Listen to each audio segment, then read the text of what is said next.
Every God of War had power fantasy when it comes to Kratos, meaning that you go into fights and you feel really strong. You feel powerful, you feel like you can take them on, you can feel like you can take anything on, no matter how small, no matter how big, it's like Kratos can handle it.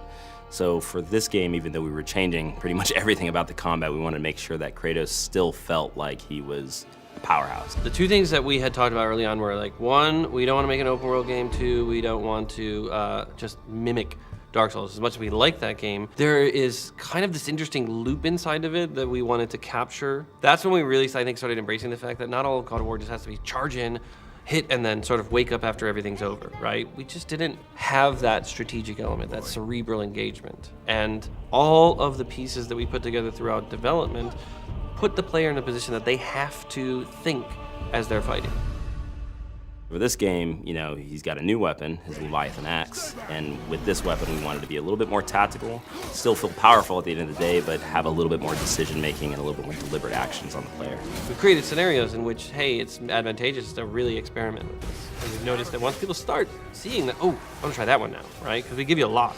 We want to make sure that, hey, when you win this fight, did you win it slightly different than this other player won the fight? Maybe you kicked him into a wall, stunned him, and grabbed him. Maybe you tripped him and then slammed your axe on top of him to split him in half. There's multiple ways to handle enemies this game. But I love the kind of trick shot stuff with the axe. So like throwing and tripping the character and then repositioning myself to put another character between me and the axe, recalling the axe and taking the character from the ground, popping him up, hitting another character in that line from behind, grabbing and then comboing that, launching him up, and then throwing a runic attack on him.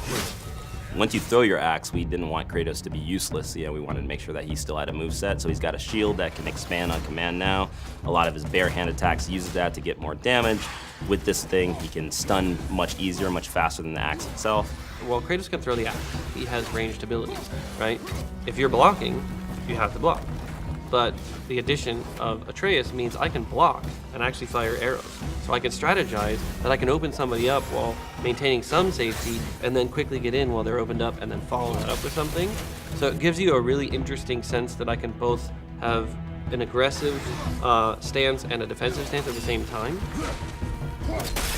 God of War was, the boat deck, right? On the Hydra ship, one section, bam, you already understand kind of all of the base combat stuff, and then we incorporate a little bit of magic later. So this was far more ambitious, and I think honestly, the audiences are more adept at games. They've played a lot more games. The game industry has progressed and matured, so people are looking for an inherently greater depth to the games that they're playing.